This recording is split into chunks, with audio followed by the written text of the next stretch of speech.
여러분 안녕하십니까? 김로벨TV입니다. 풍요의 시대는 끝났다. 새로운 세계 질서의 도래가 대한민국 네 번째 시리즈 세계화 시대에 대해서 말씀드리겠습니다.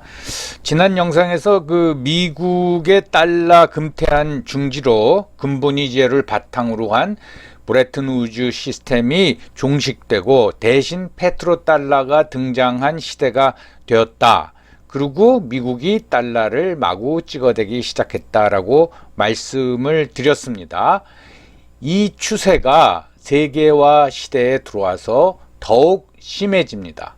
즉 미국뿐만 아니라 전 세계가 부채의 늪에 빠지게 됩니다. 이것이 세계화 시대의 종료를 가져오는 가장 큰 배경이라고 하겠습니다. 페트로달러의 바탕을 둬서 미국의 주도권이 유지되는 가운데 냉전마저 이제 종식이 된 겁니다. 그래서 이제 세계 질서는 새로운 시대, 세계화 시대에 들어서게 됩니다. 당연히 사회주의권 경제도 해체가 돼버렸죠. 즉 세계는 하나의 단일 시장으로 이제 바뀐 겁니다. 그러다 보니까 국가 간 무역 장벽이 없어지고 자본과 노동의 이동이 아주 자유스러워졌습니다. 간단히 말해서 이게 세계화입니다. 그래서 자본은 가장 좋은 효율성을 찾아서 이제 끊임없이 움직이는 거죠. 시장이 하나가 되었다는 것은 기회가 이제 굉장히 커졌다라는 것을 의미하지만 동시에 국가 간, 기업 간 무한 경쟁이 발생한 겁니다. 옛날 우리나라 이제 전자제품 시장을 두고서는 예를 들면 삼성과 금성 또는 LG하고 경쟁을 벌였다면 이제 국내 시장에도 중국 제품 다른 제품 세계 기업과 경쟁을 벌이게 된 거죠. 우리나라 삼성 반도체나 또는 삼성 스마트폰도 세계 시장에 나가서 중국 무슨 샤오미, 화웨이 제품 또 미국의 애플하고 경쟁을 벌이는 그런 무한 경쟁의 시대가 됐다고 하겠습니다. 그래서 이제 세계 자본은 세계에서 가장 싼 원자재, 가장 싼 노동력, 그리고 금융적으로는 가장 높은 이자를 찾아서 끊임없이 이제 이동을 합니다. 여기서 지면 그 경제는 붕괴돼 버리는 거죠. 이 덕분에 전 세계는 일반 소비재의 경우 이제 저렴한 상품을 수입해서 싸게 소비를 즐길 수 있게 된 겁니다. 즉 풍요의 시대가 본격적으로 열린 거죠. 예를 들어서 우리가 필리핀 바나나의 최대 수입국입니다. 여러분 필리핀 바나나 농장 한번 가보시면은 얼마나 열악한 환경 속에서 기계화가 거의 안 돼 있습니다. 노동자들이 필리핀 바나나가 높이 매달려 있지 않습니까? 거기 맨발로 올라가 가지고 그걸 따 가지고 밑으로 떨어뜨리고 그거를 또 옮기고 이러면서 한 컨테이너를 우리나라에 실어 보내죠. 그렇지만 우리는 삼성전자 아이폰 서너 대만 팔면 됩니다. 그걸로 똔똔 치는 겁니다. 그래서 결국은 이런 혜택을 우리가 받았는데 그 나라들도 이제 임금이 오르고 더 이상 그렇게 값싼 가격에 우리가 착취를 받을 수는 없다 라는 어떤 자각이 생기고 그러다 보니까 원자재와 상품 가격은 올라가는 것이 이제 불가피합니다. 예. 그동안 우리나라 이제 운동권에서 우리나라 노동자들을 착취한다 하면서 기업을 많이 공격했는데 사실 우리나라 국민 전체가 전 세계 저개발 국가 노동자를 착취해서 값싼 그 상품의 소비를 즐긴 겁니다. 이제 세계는 점점 하나의 시장으로 통합되고 그래서 이제 EU도 90년대 들어와 가지고 회원국들 사이에 노동 이동의 장벽을 완전히 없애버렸죠. 심지어는 단일 화폐를 도입했습니다. 유로화죠. 그래서 2020년 현재 19개국이 유로화를 쓰고 있고 또 유로하고 자기 화폐를 병행해서 쓰는 나라도 7개가 됩니다. 물론 이제 영국은 아예 EU에서 탈퇴해 버렸고 스웨덴은 이제 예외가 되지요.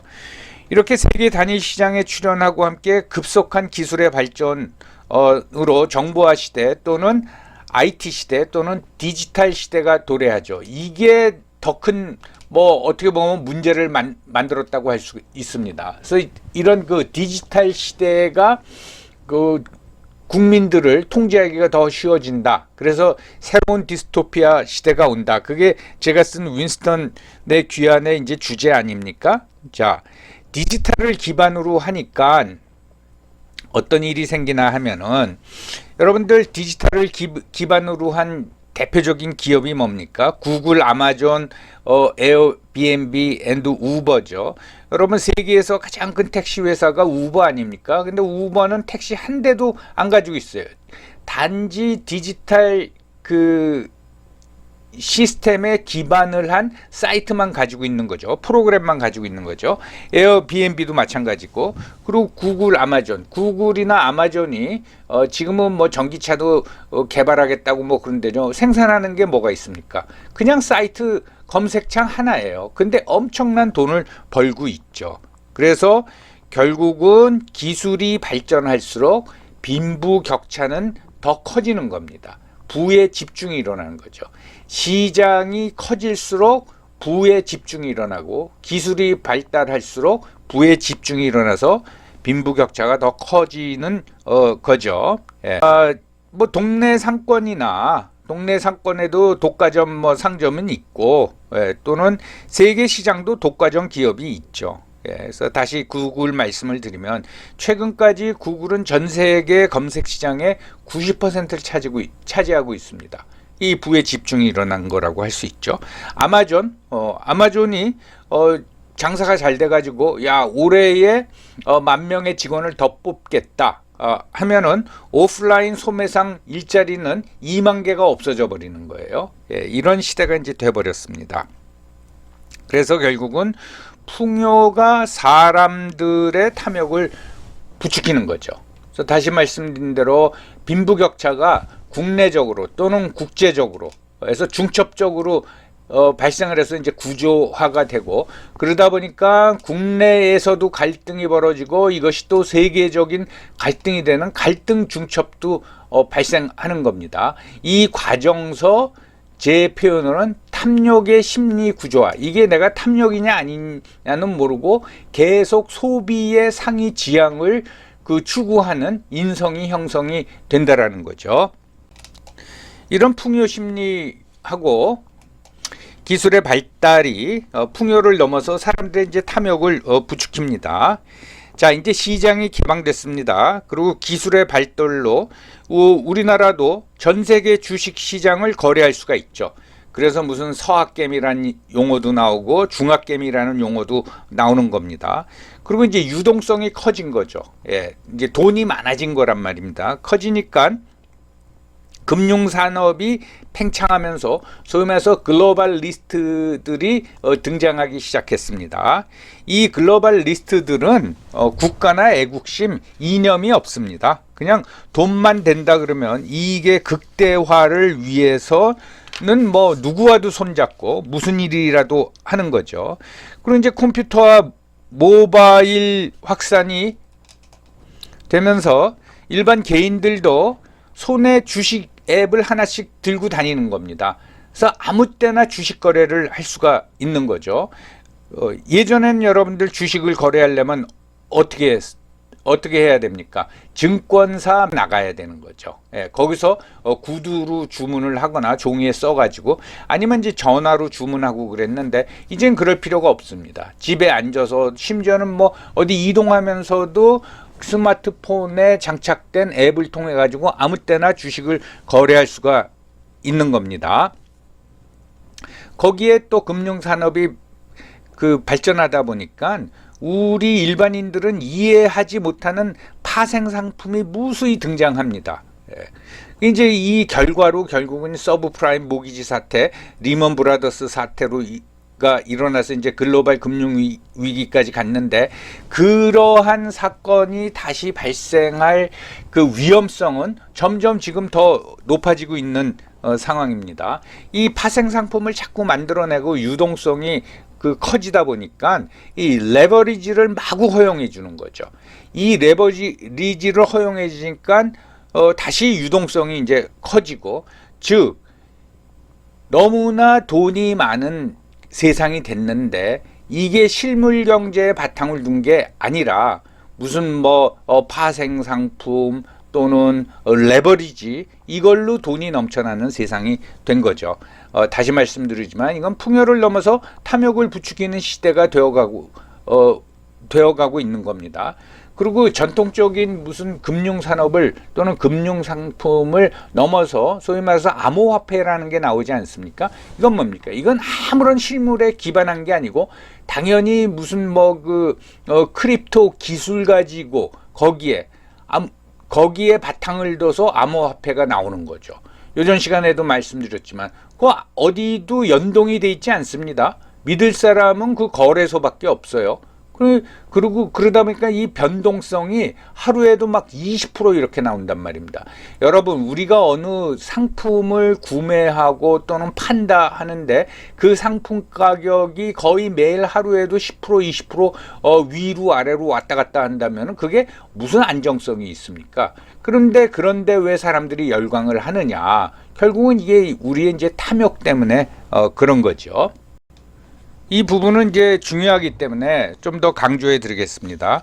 얼마나 이 돈을 펑펑 써대나 하면은 지난 작년에 치러졌던 우리가 16강을 했던 카타르 월드컵, 여러분 카타르라는 나라는 인구가 30만 명밖에 안 됩니다. 거기 거주자는 280만 명인데 그럼 나머지는 뭐냐? 전부 다 250만 명은 외국인이에요. 외국인이 와서 카타르 사람들 대신에 일을 해주는 거죠. 인구 30만 명인 나라가 월드컵을 개최하면서 300조 원을 썼다고 합니다. 300조 원. 어마어마한 돈을 쓴 거예요. 거의 뭐 2천억 달러가 넘는 돈을 쓴 거예요. 아무리 천연가스가 많이 나고 원유가 난다고 하더라도 그렇게 돈을 펑펑 써대면 되겠습니까? 물론 이 300조 원이 월드컵 경기장 지으려고 한 건 아니고 그걸 통해서 사회 인프라도 갖췄지만은 그 짧은 기간 동안에 이렇게 막대한 국부를 소진시켜 버리는 거예요. 또 얼마 전에 화제가 되었던 사우디아라비아의 뭐 네움시티를 건설하겠다. 그건 뭐 들어보면 별 사막에 도시 건설한다 그건데 거기에 1조 달러를 쓰겠다고 합니다. 이 정도로 돈에 대한 개념이 없는 거예요. 그러면 카타르나 사우디아라비아나 언제까지 그렇게 가스나 또는 원유가 생산되겠어요? 저는 뭐 기껏해 한 50년밖에 안 된다고 봅니다. 앞으로. 그런데 1조 달러, 무슨 뭐 300조 원, 몇천억 달러, 이걸 펑펑 써대는 거예요. 이 정도로 돈에 대한 개념이 없어졌다는 거죠. 또 그 유명한 포르투갈 출신 축구선수 호날두가 유럽서 뛰다가 이제 사우디아라비아 프로팀으로 이적하지 않았습니까? 연봉이 2,770억 원이라고 그러잖아요. 이건 너무 과도한 거 아닙니까? 물론 뭐 주니까 받지만은 그만큼 주겠다. 호날두를 데리고 와서. 그리고 거기서 뭐 먹고 자야 되니까 숙박비가 최고급 호텔인데 한 달 숙박비가 약 4억 원 정도 든다고 하는 거예요. 이 정도로 막 써대는 세상이 된 겁니다. 그러면서 이제 빚을 두려워하지 않는 세상이 됐어요. 부채를 부담 없이 땡겨 쓸 수 있도록 국가는 저금리 정책을 최근까지 계속 핀 거예요. 즉 과소비가 빚으로 가능해졌다는 겁니다. 당연히 신용카드도 빚이죠. 그래서 영어 표현으로 House of Card, 카드로 지은 집, 즉 부채로 지은 집, 이게 지금 전 세계의 경제라고 하면 되겠습니다. 다시 말씀드리지만 지난 30년간 세계 부채는 전 세계 GDP 4배로 늘어났습니다. 우리나라는 좀 그 비율이 낮은 편이에요. 결국은 모든 나라가 빚으로, 특히 잘 사는 나라들이 국민들의 그 욕구를 채워주었다라는 거죠. 우리나라도 마찬가지 아닙니까? 각종 지원금, 보상금 등으로 정부가 돈을 펑펑 써대죠. 며칠 전에 그 신문에 크게 나왔던 전북 김제시 재정 자립도가 10%밖에 안 됩니다. 그러니까 김제시 내에서 그 세금 걷어 가지고는 김제시 예산의 10분의 1밖에 안 된다라는 거죠. 그래서 그 총 김제시의 세입이 869억 원인데, 그러니까 걷는 세금이 869억 원인데 2022년 작년 추석 때 코로나 지원금 명목으로 모든 사람에게, 김제시 모든 사람에게 1인당 100만 원씩을 줬다는 거 아니에요. 그래서 총 810억을 지급했다는 거 아니에요. 이건 뭔가 하면은 중앙정부에서 내려보내는 교부금이라 그러죠. 그러니까 재정지원금이죠. 그거 받아다가 810억 원을 코로나 지원금이라고 시민 한 명씩 100만 원씩 나눠 가진 거예요. 그러면 그 교부금은 중앙정부가 내려보낸 교부금은 뭡니까? 다른 국민들의 세금입니다. 그거를 김제시 발전을 위해서 써라 했더니 100만 원씩 나눠 가진 거예요. 그것뿐만 아니라 무슨 너무 수당이 많은지 어르신 수당, 청년 수당, 육아 수당, 심지어 해녀 수당 해가지고 어떤 현금으로 지급하는 수당의 종류가 지자체 전부 다 합쳐보면 한 200가지가 된다고 합니다. 심지어 어느 지자체에서는 노인들의 그 머리 깎는 값까지 지원해주고 있다라는 거죠. 10년도 더 전에 나왔지만은 반값 등록금이라 그러죠. 별 희한한 용어가 다 나옵니다. 여러분, 반값 등록금, 자, 등록금을 낮춰주겠다, 싸게 해주겠다, 그건 전 이해가 가요. 그렇지만 반값 등록금이면은 도대체 뭐를 기준으로 반값이라는 겁니까? 이런 세상이 돼버렸어요. 그래서 결국은 이런 지원금, 보상금을 통해 가지고 상대적 박탈감을 무마시키고 이제 선거 때 표를 얻는 거죠. 그러니까 매표 행위입니다. 솔직히 말해서. 그리고 여기에 소요되는 비용은 고스란히 국가 부채로 쌓이게 되는 거죠. 그런 이제 재정적인 게 더 큰 문제를 뭐를 야기하냐면은 국민들의 국가에 대한 의존성을 높입니다. 그래서 자립심을 소멸시키죠. 그러니까 건전한 근로 의욕을 상실시킵니다. 쉽게 말하면 거지 근성을 키우고 어떤 국민들을 기생충형 인간으로 만드는 거예요. 그래서 봉준호 감독의 기생충이란 영화가 왜 아카데미 작품상을 받았느냐, 이런 메시지에 우리나라 국민뿐만 아니라 전 세계 사람들도 저는 공감했기 때문이라고 생각을 합니다. 이런 그 선심, 돈 막 써대는 거는 그 우리나라뿐만 아니라 미국도 똑같아요. 바이든 행정부 들어와 가지고 첫 번째로 한 일 중에 하나가 대학생 학자금 대출을 탕감시켜줬어. 아예 대출 받아서 대학 졸업했는데 아주 없애줘 버렸어요.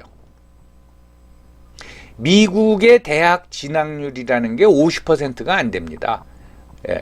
그런데 그 대학생들의 빚을 탕감해 주면은 대학 못 간 사람들한테도 그만큼 액수의 무슨 혜택을 줘야 되는 거 아닙니까? 탕감했고, 심지어 바이든이 주장하는 거는 신용카드 연체금 금리가 왜 이렇게 비싸냐? 그것도 내려라. 압력을 주고, 작년에 원유 가격이 오르면서 미국의 정유회사들이 이익을 많이 냈습니다. 그랬더니 이거 세금으로 뱉어내라, 이런 주장까지 하고 있습니다. 그러면 그 정유회사가 원유 가격이 떨어져 가지고 손해 보면은 그거 보전해 줍니까? 그거는 너희들 책임이다. 그렇게 하면서 돈 벌었더니 그거 다 뱉어내라, 그러는 거죠. 그런 주장을 우리나라 정유회사에도 하는 정치인들 있지 않습니까? 그러면서 선동적인 용어를 써가지고 횡재세를 내라. 너희들 원유가 올라가서 정유사들 돈 많이 벌었다. 그거 횡재 아니냐? 횡재세를 내라. 이런 파퓰리즘이 만연하는 세상이 이제 된 거죠. 그러다 보니까 무슨 사고가 나도 무조건 국가가 보상해라. 그런 이제 국민들이 돼버린 거죠. 그 보상해라, 뭐 해라, 그게 다 뭡니까? 남의 돈입니다. 남의 세금이죠. 떠도는 돈이 너무 많다 보니까 챙기는 사람이 임자죠. 그렇게 돈 펑펑 쓰다 망한 나라 많습니다. 대표적인 게 베네수엘라죠. 베네수엘라 한때는 뭐 차베스 베네수엘라의 복지가 세계 최고다라고 막 일부 좌파는 막 그거를 격찬하고 그러는데 전 그때 그걸 들으면서 웃기고 있는 소리 하고 있네. 그 어떻게 차베스가 돈을 펑펑 썼는지는 제가 뭐 자세히 말씀 안 드리고, 심지어 크리스마스 때 또는 생일날 어린이들한테 장난감까지 개별적으로 다 사줬어요. 예. 그렇게 돈 쓰다가 결국은 그 원유값이 폭락해가지고 베네수엘라가 아주 망했어요. 그래서 90%가 쓰레기통 뒤지고 아직도 그러면서 살고 있고, 국민의 10분의 1이 옆에 나라로 도망갔습니다. 지금 우크라이나 사태랑 비슷하죠. 그래가지고 가장 피해를 보고 있는 나라가 그 옆 나라 콜롬비아입니다. 콜롬비아. 예. 그러니 거기로 도망간 베네수엘라 사람들이 뭐 먹고 살겠어요. 여성들은 성매매하고 청소년들은 구걸하고 그러면서 이제 살아가고 있는 겁니다. 이렇게 펑펑 쓰다가 망한 거예요. 이 반대 경우가 뭐라 그랬어요? 석유 때문에 돈 번 나라. 그게 이제 노르웨이, 북해 유전이 발견되면서 엄청나게 돈이 들어오는 거예요. 지금도 노르웨이는 유럽에서도 굉장히 국민소득이 제일 높은 나라 중에 하나예요. 그래서 노르웨이가 국민적 합의를 받죠. 이러다간 도저히 안 되겠다. 이걸 다 쓰면 안 되고 이거를 적립해야겠다. 그게 국부 펀드 아닙니까? 노르웨이 국부 펀드. 그래서 뭐 세계 초우량 기업의 이제 주식도 사고 부동산도 투자하고 채권도 사고 해가지고 지금 한 1조 원 달러 쌓아놓고 있습니다. 노르웨이 국민이 500만 명입니다. 그런데 1조 달러를 쌓아놨다. 이건 뭐냐? 국민 1인당 약 20만 불의 저축을 해준 거나 똑같습니다. 그런 이제 장기 계획을 세워야 되는 거죠. 근데 어쨌든 세계화와 디지털 혁명 시대에 가장 혜택을 본 나라, 대표적인 두 나라를 꼽으라 그러면은 중국과 한국입니다. 그건 이제 분명합니다. 세계 시장을 향해서 철강 또는 선박, 반도체, 또 그 스마트폰, 또 자동차 엄청나게 우리가 팔았죠. 그래서 부강해졌습니다. 이러한 세계화와 디지털 시대에 적응을 못한 나라가 일본이죠. 그래서 잃어버린 30년이 된 거죠. 또 북한이죠. 그래서 대부분의 주민이 기아에 허덕이고 있습니다. 물론 그 과정에서 우리가 좀 우여곡절을 겪기도 했습니다. 제조업 강국인 우리나라가 세계화 시대의 질서를 완전히 이해하지 못했죠. 그러니까 세계 금융을 완전히 이해하지 못했죠. 그래서 기업 활동을 벌이다가 1997년에 단기 외채를 너무 가져다 썼다가 IMF 외환 위기를 맞고 거의 폭망하다시피 했죠. 그런데 워낙 제조업이 강하다 보니까 한 2년 만에 회복을 한 겁니다. 그 다음 기업들이 느꼈죠. 야, 이게 뭐 시장 커졌다고 좋아할 것만 아니라 거기에 따른 질서가 굉장히, 또는 룰이 굉장히 중요하구나. 그걸 깨닫고 거기서 이제 교훈을 얻고 다시 시작하면서 아주 그냥 급속하게 번영하기 시작하고 우리가 풍요를 누리게 된 것입니다. 그러니까 이 과정에서 우리가 무엇을 알아차려야 되나 하면은, 어떤 그 무조건 열심히 일한다고 잘 살게 되는 게 아니라 기본 질서의 의미하고 그 세부적인 룰을 알아야 무한 경쟁에서 경쟁력을 갖출 수 있다라는 거죠. 2000년대에 들어와서 최근까지가 우리 민족 사상 최대의 호황을 누린 풍요의 시대일 것이 분명합니다. 그런데 이제 원자재 가격도 오르고 수입 물가도 오를 수밖에 없고, 그러면서 그동안 우리가 너무 많은 빚을 졌다라는 거죠. 그거를 정부가 또는 국가가 그거를 저금리를 통해서 허용해주고 심지어는 빚을 내서 집을 사라 그렇게 부추기면서 결국은 빚으로 쌓아올린 땅을 만들어낸 겁니다. 그런데 이제 그 시대가 이제 가고 있는 거죠. 또한 빚으로 쌓아올린 허상의 문제점이 서서히 드러나기 시작하면서 카드로 지은 집이 무너지기 직전이라고 하겠습니다. 세계화에 이어서 전개될 탈세계화에 대해서는 다음 시간에 말씀드리겠습니다. 여러분 경청해 주셔서 감사합니다.